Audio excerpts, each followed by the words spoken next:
धागे बेचने से तो ये मुल्क आगे नहीं बढ़ने लगा ना। आम बेच रहे हैं या ये, इनसे तो कोई पैसा नहीं बनता।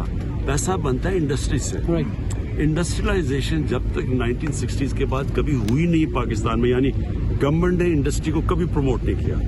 हम इंशाल्लाह, अब हमारा पूरा जोर है, ये सारे इंसेंटिव्स दे रहे हैं मुश्किल हालात में कि इंडस्ट्री चलनी शुरू हो। उससे रोजगार भी मिलेगा, उससे दौलत भी बनेगी, वेल्थ क्रिएशन, उससे हम कर्जे भी वापस कर सकेंगे। सिर्फ धागा और आम बेचकर पैसे नहीं बना सकते। सनतें चलेंगी तो ही मुल्क आगे बढ़ेगा, लोगों को रोजगार भी मिलेगा। माजी की हुकूमतों ने इंडस्ट्री पर कोई तवज्जो नहीं दी, मुश्किल हालात के बावजूद मराआत दे रहे हैं। वजीर आजम की सहाफियों से गुफ्तगू। चीनी का माफिया है। इन्होंने ये जो अभी कंपटीशन कमीशन की रिपोर्ट आई है, तो उन्होंने तो ये कहा कि इन्होंने मिल्क के कार्टलाइजेशन की है, मोनोपोली बना के तो चीनी की कीमत ऊपर लेके गए।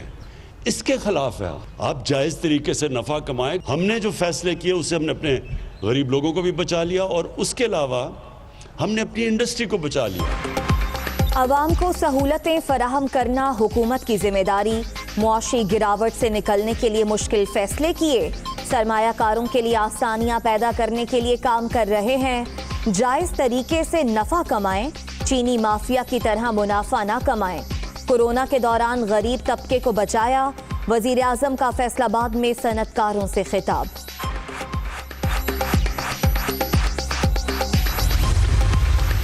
वजीर आजम का दौरा फैसलाबाद, ताजरों, टेक्सटाइल मैन्युफैक्चरर्स और एक्सपोर्टर्स से मुलाकातें, नए इंटरनेशनल एयरपोर्ट और एलाइड अस्पताल की अपग्रेडेशन का वादा, सनतकारों की बिजली न मिलने की शिकायत फौरी दूर करने की हिदायत।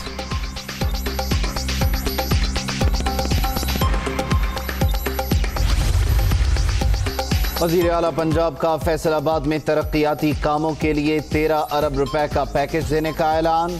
कारोबार में आसानी के लिए सनतकारों को सहूलतें दे रहे हैं।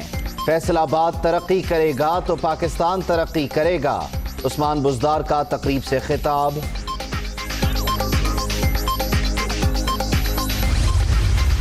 वादे किए गए थे 2.5 साल पहले, जिनके बारे में आज पूछो तो कहता है मेरे पास जादू का कोई बटन नहीं है कि मैं जिसको दबा दूं तो नया पाकिस्तान बन जाएगा। जब तक ये जाली हुकूमत हमारे सरों पर सवार है, ये मुल्क नहीं चल सकता।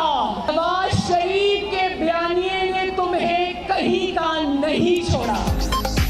वोट चोरी करके इक़्तिदार में आने वालों ने बेड़ा गर्क कर दिया। 2.5 साल पहले किए गए वादों पर सवाल करें तो जवाब मिलता है कि हमारे पास अलादीन का चराग नहीं। वजीर आजम नून लीग के मंसूबों पर तख्तियां बदल कर इफ्तिताह कर रहे हैं। जब तक जाली हुकूमत मौजूद है, मुल्क नहीं चलेगा। मरियम नवाज का मानसहरा में खिताब। गिलगित बल्तिस्तान इलेक्शन में धांधली का इल्जाम। इंतजामिया की इजाजत के बगैर ही नून लीग का पावर शो। आपको तो 2018 में पाकिस्तान के अवाम ने रिजेक्ट किया, फिर गिलगित बल्तिस्तान में आपको बुरी तरह से रिजेक्ट किया, तो आप तो रिजेक्टेड लोग हो। आप कैसे, किस मुंह से दूसरे दिन जलसा करते हो और ये कह के कि जी नताइज को तो हम मानते नहीं हैं। आप होते कौन है जो नताइज को मानते नहीं हैं? जिन्हें अवाम ने मुस्तरद कर दिया वो हमें डांट रहे हैं। आप इंतखाबी नताइज पर तनकीद करने वाले होते कौन हैं? शिबली फराज का रद्द-ए-अमल, कोरोना सियासी वबा नहीं, मौजूदा सूरत हाल में जलसे खतरनाक हैं। वज़ीर इत्तलात की न्यूज़ कॉन्फ्रेंस, शबर जैदी से मंसूब बयान मन घड़त करार। पीडीएम में दरारें पड़ने का दावा। जलसों से हुकूमतें नहीं गिरा करती। मुस्तरद शुदा अनासर अपनी सियासत के लिए कारकुनों की जिंदगियां खतरे में डाल रहे हैं। शौकत यूसुफजई और तैमूर सलीम झगड़ा का मरियम नवाज के खिताब पर रद्द-ए-अमल। 25-26 तारीख तक गिलगित बल्तिस्तान में स्पीकर के इलेक्शन के बाद पीटीआई की 2/3 हुकूमत होगी। अगर पीपल्स पार्टी और नून लीग इलेक्शन से पहले इत्तेहाद करती, अभी आप कर लें आज़ाद कश्मीर में, अगले साल इलेक्शन है और पीटीआई उसकी तैयारी में है, अगले साल आप आज़ाद कश्मीर में रोना रोएंगे कि पीटीआई की हुकूमत फॉर्म हो गई है। गिलगित बल्तिस्तान इलेक्शन शफाफ तरीन, पीटीआई की 2/3 अक्सरियत का दावा। आज़ाद कश्मीर में भी तहरीक इंसाफ की हुकूमत बनेगी। फजल रहमान इल्जामात से पहले तहकीक कर लिया करें। सियासी मुखालिफिन ने इदारों से टकरा कर सियासत खत्म कर दी। शेख रशीद की गुफ्तगू। शहबाज शरीफ फैमिली की मुश्किलात में मजीद इजाफा।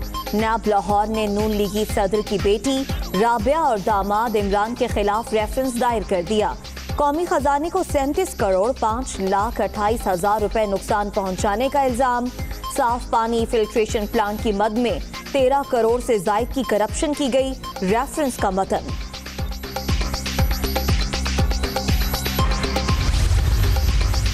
नारोवाल स्पोर्ट्स सिटी मंसूबे में इख्तियारात का नाजायज इस्तेमाल। नैब ने एहसन इकबाल के खिलाफ करप्शन रेफरेंस एहतसाब अदालत में दायर कर दिया। साबिक DG sports board Akhtar Nawaz भी मुलजिम नामजद।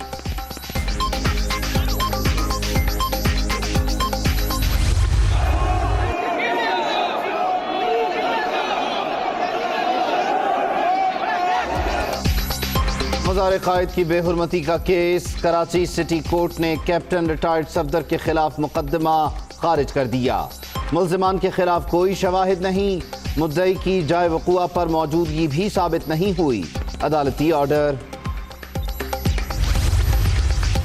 Army chief general Qamar Javed Bajwa से कमांडर कतर अमीरी एयरफोर्स की मुलाकात।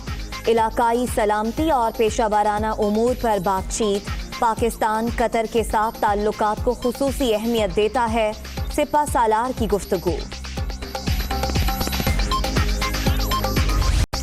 कोरोना फिर तेजी से जिंदगियां निगलने लगा। मजीद 37 अफराद जान बहक। अब तक 7,230 अमवात। 2,208 नए मरीज भी सामने आ गए। मुल्क भर में 3,63,380 शहरी मुतासर। एक्टिव केसेस की तादाद 30,362 तक पहुंच गई।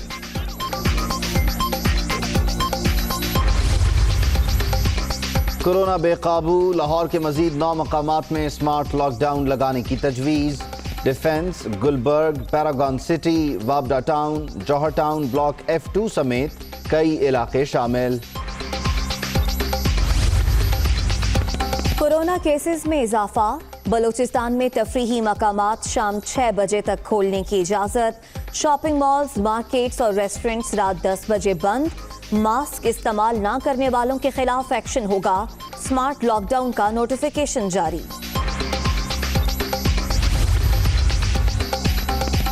बोगियां आ गईं, स्टेशन तैयार न हो सके। औरंगी से सिटी तक ट्रैक भी अधूरा। कराची सर्कुलर रेलवे की बहाली अब तक गैर यकीनी। सिटी स्टेशन से पिपरी तक लोकल ट्रेन का इफ्तिताह कल शेड्यूल।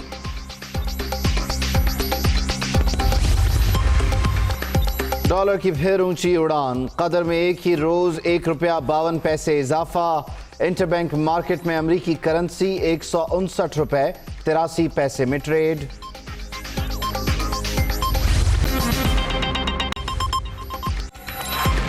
अस्सलाम वालेकुम, मैं हूं उबैदुल्लाह सिद्दीकी। मैं हूं उम्मे रुबाब जैन और मैं हूं उमर दराज। दुनिया हेडलाइंस अपने मुलाहिजा की वापस आते हैं ब्रेक के बाद। वज़ीर आज़म पाकिस्तान इमरान खान कहते हैं कि सिर्फ धागा और आम बेचने से मुल्क तरक्की नहीं करेगा। फैसलाबाद से वो आज दौरे पे थे, जहां पे उन्होंने नुमाइंदों से गुफ्तगू की और कहा कि सनतें चलने से रोजगार बढ़ेगा और आमदन में इजाफा होगा। पाकिस्तान के सनतकारों को भारत और बांग्लादेश से महंगी बिजली मिल रही है। उन्होंने कहा कि इंडस्ट्री के लिए पीक आवर खत्म करके आधी कीमत पर बिजली फराहम कर रहे हैं। साबिक हुकूमतों ने सनतों पर कोई तवज्जो नहीं दी। मुश्किल हालात के बावजूद सनतों को मराहत दे रहे हैं। सनतों के फरोग से कर्जों की अदायगी में भी मदद मिलेगी। हमारी इस वक्त जो इंडस्ट्री थी ना, उसको जो बिजली मिल रही है वो हिंदुस्तान के मुकाबले में 25% ज्यादा महंगी। हमने बड़ी मुश्किलों से अब एक पैकेज लेके आए हैं इंडस्ट्री के लिए खास तौर पे, और वो पैकेज ये है कि अब हम कोई पीक आवर्स नहीं है और एक जितने उनके यूनिट्स से जब जितनी इजाफी होगी वो आधी कीमत पे होगी। उसका मकसद ही ये है कि किसी तरह बाकी इंडस्ट्री भी खड़ी हो, क्योंकि जब तक उनकी इनपुट सस्ती नहीं ना होती, इतनी महंगी बिजली पे ना वो मुकाबला नहीं कर सकते। इंडस्ट्रियलाइजेशन होगी, इंडस्ट्री आप धागे बेचने से तो ये मुल्क आगे नहीं बढ़ने लगा ना। ये या हम आम बेच रहे हैं या ये, इनसे तो कोई पैसा नहीं बनता। पैसा बनता है इंडस्ट्री से। इंडस्ट्रियलाइजेशन जब तक 1960s के बाद कभी हुई नहीं पाकिस्तान में, यानी गवर्नमेंट ने इंडस्ट्री को कभी प्रमोट नहीं किया। हम इंशाल्लाह, अब हमारा पूरा जोर है, ये सारे इंसेंटिव्स दे रहे हैं मुश्किल हालात में कि इंडस्ट्री चलनी शुरू हो, उससे रोजगार भी मिलेगा, उससे दौलत भी बनेगी, वेल्थ क्रिएशन, उससे हम कर्जे भी वापस कर सकेंगे। सनतों की तरक्की के बगैर मुल्क तरक्की नहीं करेगा। मजीद तफसीलात जान लेते हैं अपने नुमाइंदे उमर जट्स। उमर, आज क्या मजमूई तौर पर वजीर आजम की फैसलाबाद में मसरूफियात रहीं और किन नए प्रोजेक्ट्स का उन्होंने आज ऐलान किया? जी, वजीर आजम इमरान खान आज एक रोजा दौरे पर फैसलाबाद थे और जहां पर उनकी सनतकारों से मुलाकात हुई, ताजिर बरादरी से मुलाकात हुई, पॉलिटिकल लोगों से, जो फैसलाबाद के सियासी लोग हैं उनसे भी वजीर आजम इमरान खान ने मुलाकात की। आज का जो मुलाकात का मकसद था, उस पर जो पीटीआई की जानिब से टेक्सटाइल इंडस्ट्री को एक बड़ा पैकेज 13 अरब का दिया गया है, उस हवाले से जो इंडस्ट्री के लोग हैं उनका उस हवाले से आउटपुट क्या है वो वजीर आजम इमरान खान जानना चाहते थे और इसी हवाले से वजीर आजम ने आज इन तमाम सनतकार हैं उनसे मुलाकात भी की। इस मुलाकात में जहां पर टेक्सटाइल को दिए जाने वाले पैकेज के हवाले से डिस्कशन हुई, वहीं दीगर इंडस्ट्रीज के हवाले से जो पीटीआई हुकूमत की अब आइंदा की पॉलिसी है उसके बारे में बताया गया। हमाद अजहर भी इस मुलाकात में मौजूद थे, वजीर आला पंजाब भी इस दौरे में वजीर आजम के हमरा थे और फोकस रखा गया कि पीटीआई की सनतकारों को 13 अरब रुपए का पैकेज दिया गया है। उमर जट, अपडेट करने के लिए आपका शुक्रिया। इस मौके पे विफाकी वजीर हमाद अजहर का कहना था कि हुकूमत में आए तो बड़े मौसी चैलेंजेस दरपेश थे, चंद हफ्तों का ज़र मुबादला था, कामयाब पॉलिसियां अपनाई, आज बंद टेक्सटाइल मिल्स और पावर लूम्स बहाल हो चुकी हैं। यहाँ तक जो सफ़र हमने तय किया ये आसान सफ़र नहीं था, ये एक मुश्किल सफ़र था। जब हमने हुकूमत संभाली उस वक़्त हम सख्त फैसले कर रहे थे इस मईशत को, डूबती मईशत को, दिवालिया के करीब मईशत को बचाने के लिए। चंद हफ्तों के रिजर्व्स बाकी थे। वज़ीर आज़म साहब इलेक्शनों से पहले 2018 के फैसलाबाद में आए थे तो यहाँ का सनती और इक्तसादी निज़ाम जो था वो बिल्कुल मुख्तलिफ था आज से, और एक तबाही नज़र आती थी। सनत का पहिया रुक चुका था, 200 से ज़्यादा स्पिनिंग मिल्स बंद हो चुकी थीं, पावर लूम्स बंद हो चुकी थीं, लाखों बेरोज़गार मजदूर टेक्सटाइल की सनत और दूसरी सनत से वाबस्ता बेरोज़गार हो चुके थे और सड़कों पे लगे फिर रहे थे। आज मुझे ये हुकूमत की तरफ से बताते हुए फ़ख्र महसूस होता है कि तमाम टेक्सटाइल मिल्स और तकरीबन तमाम पावर लूम्स दोबारा बहाल हो चुकी हैं और फुल कैपेसिटी पे चल रही हैं। Hi, it's Sayyeda Shanaz here. Thank you for watching Dunia News. For more videos and updates, don't forget to click the subscribe button. Keep watching Dunia News.